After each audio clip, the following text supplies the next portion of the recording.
Livro Fenômenos de Transporte, de Ernesto Bozano.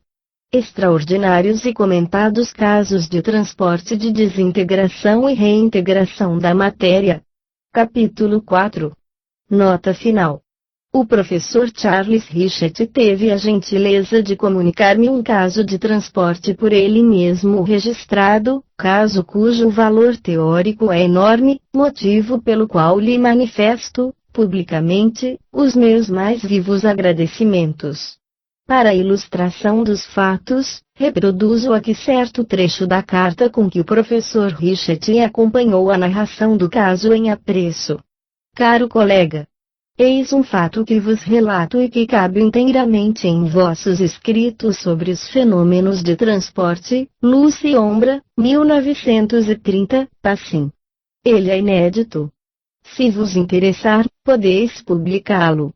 A pessoa que me narrou é um dos meus excelentes amigos, no qual tenho absoluta confiança. Trata-se do Visconde Saul de Vitray, neto da famosa Condessa de Ségur, Rostopchine solteira, que escreveu tantos livros encantadores para as crianças, livros que foram certamente traduzidos para o italiano. Este caso, ainda inédito, me parece ser muito curioso. Infelizmente o Conde e a Condessa de Vitray não continuaram as suas experiências. Depois do transporte de seu filhinho, tiveram medo e interromperam as experiências. Relato do Visconde Saul de Vitray Ségur. Estas as manifestações que se verificaram em Buenos Aires, no ano de 1891. Reuníamo-nos 4 pessoas para interrogar a mesa mediúnica, coisa por nós considerada como passatempo. As sessões eram feitas em um vasto aposento fracamente iluminado pela luz exterior, o que determinava uma obscuridade relativa e permitia o controle de nossos movimentos. No decurso de uma dessas sessões aconteceu pousar, em cima da mesa, um grande punhado de violetas de Parma, com flores e hastes entrecruzadas. Podia pesar bem 1 quilo. Perguntamos ao espírito que manejava a mesa qual a origem de semelhante presente, em pleno inverno, e nos foi respondido que as violetas tinham vindo de Mar del Plata, lugar de veraneio dos habitantes de Buenos Aires, sito a mais de 250 quilômetros de distância da capital. Diante de nosso espanto, o espírito, pela mesa, acrescentou: para fazer as flores penetrarem na sala, decompus-lhes a matéria para depois reconstituí-la. Tal explicação aumentou o nosso interesse, em vista do que lhe pedimos. Trazei-nos uma nota de banco. Transcorrido breve instante, um golpe surdo nos avisou que o fenômeno já fora produzido. Encontramos de fato, em cima da mesa, uma cédula novíssima, de 5 centavos, divisão mínima da moeda da época. Já era um belo resultado, mas nós pedimos logo: trazei-nos uma nota de 1000 piastras. A tal pedido, pela mesa, ele respondeu: não posso fazê-lo, pois seria um furto. Trouxe-lhes uma nota de 5 centavos, que tirei da caixa forte de um banco, porque considero insignificante o prejuízo causado, mas, para uma soma importante, não posso operar. Animados pelos resultados obtidos, continuamos a interessar-nos pelo brinquedo e, a pedido, os mais diversos objetos existentes na sala levantaram voo e vieram pousar em cima de nossa mesinha. Quando o leve ruído produzido pelo objeto transportado nos avisava que o fenômeno estava se realizando, acendia-se um fósforo e encontrávamos o prodígio. A pedido nosso, os mesmos objetos, consistentes em ninharias de todas as espécies e chaves das fechaduras, voltaram a tomar os seus respectivos lugares. Acontecia algumas vezes que, aos nossos pedidos demasiadamente exigentes, não dava resposta durante várias horas, mas a longa espera não nos cansava e prosseguíamos em nosso interessante passatempo. Em uma dessas sessões, que já durava 3 horas e havia se prolongado até às 11 horas da noite, o espírito que operava pela mesa, evidentemente aborrecido com a nossa insistência, nos ordenou: tratem de cear e depois voltem aqui. Levantamo-nos a rir e a gracejar e nos dirigimos para a sala de jantar, situada no fundo de uma fileira de quartos dos quais o primeiro era o nosso dormitório e servia, ao mesmo tempo, de sala das sessões. Ali se achava adormecido o nosso filhinho em sua caminha de ferro, cercada de uma grade alta. O nosso pequeno Paulo, que a guerra de 1914 iria arrebatar-nos para sempre, tinha então 9 meses e ainda não andava. Para melhor compreensão do que se segue, adianto que havíamos licenciado ama e que no apartamento não dormiam criados. Nós 4, os evocadores do espírito, éramos, com o menino, as únicas pessoas presentes.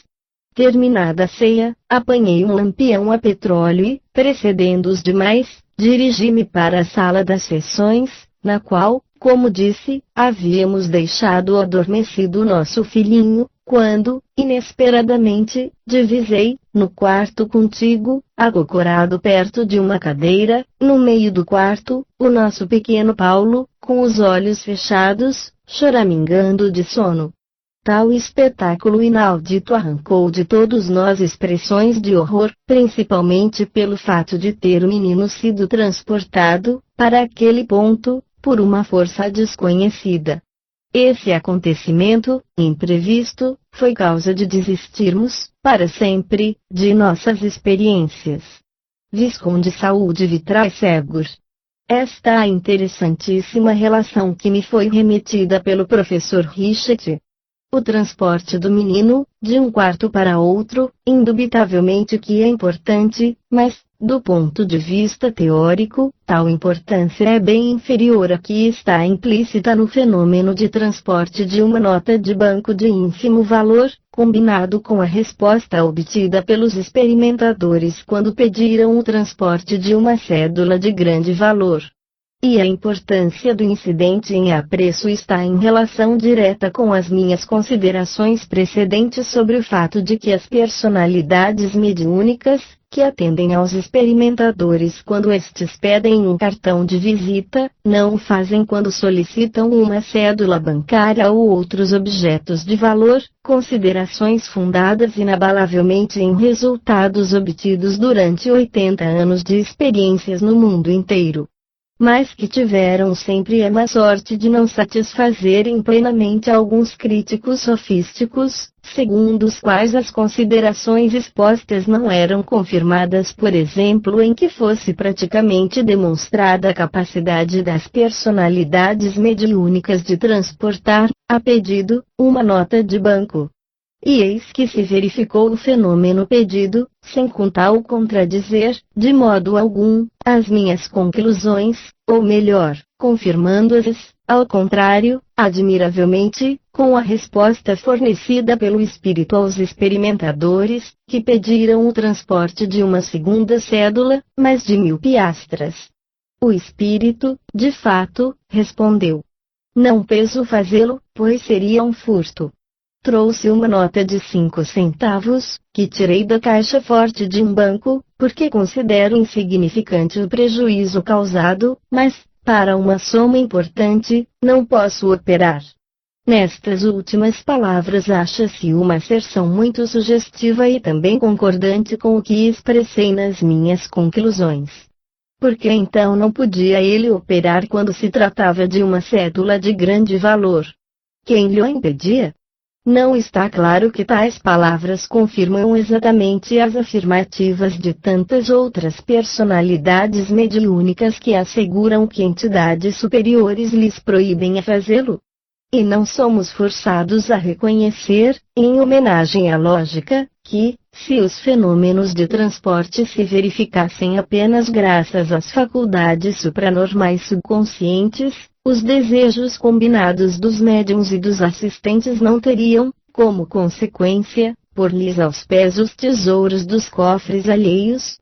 Acrescento que, no modo de proceder das personalidades mediúnicas, nota-se outra particularidade mais do que nunca eloquente no sentido espiritualista, e é de que as mesmas personalidades se recusam, outras sim, a transportar objetos de valores diversos não pertencentes a ninguém, informando-lhes que lhes é proibido fazê-lo porque não devem prestar-se a satisfazer a baixa avidez de lucro.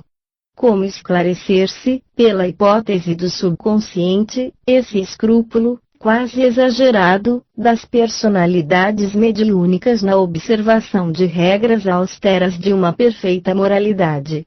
Pretender-se-ia talvez que essas admiráveis aplicações de ética evangélica sejam sempre herança comum de todas as personalidades subconscientes.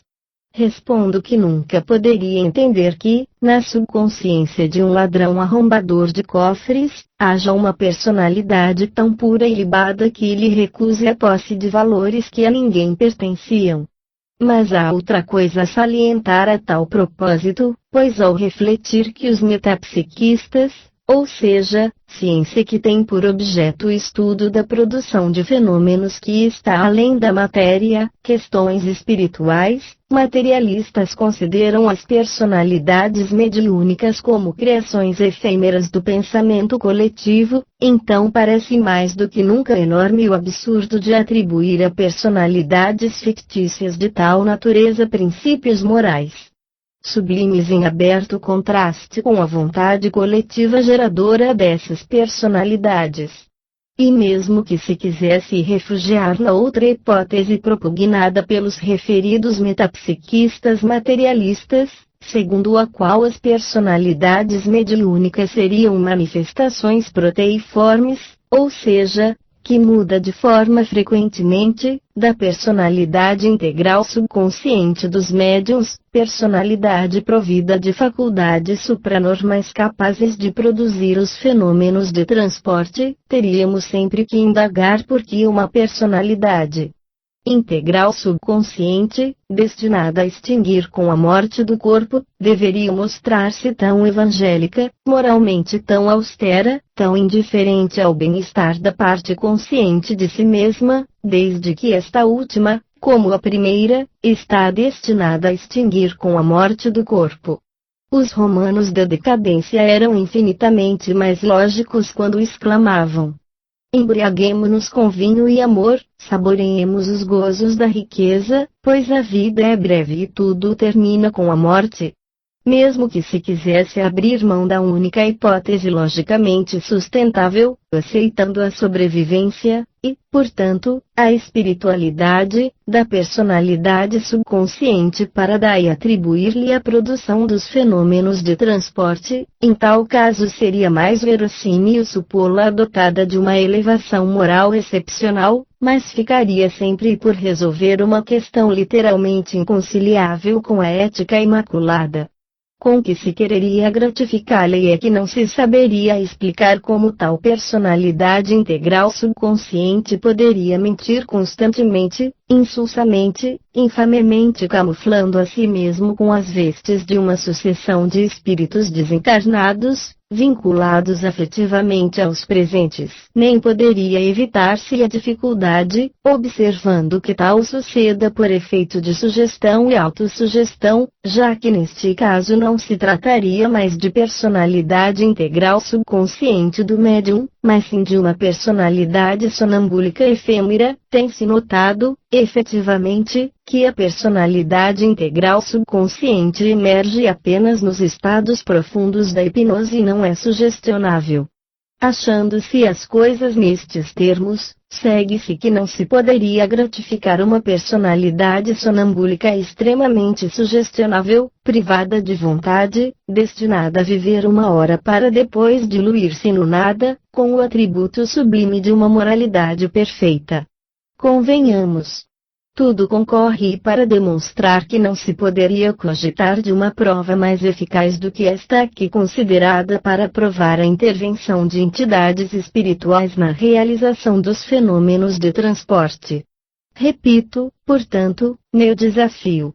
Quem for de parecer contrário queira expor publicamente as suas razões e eu replicarei.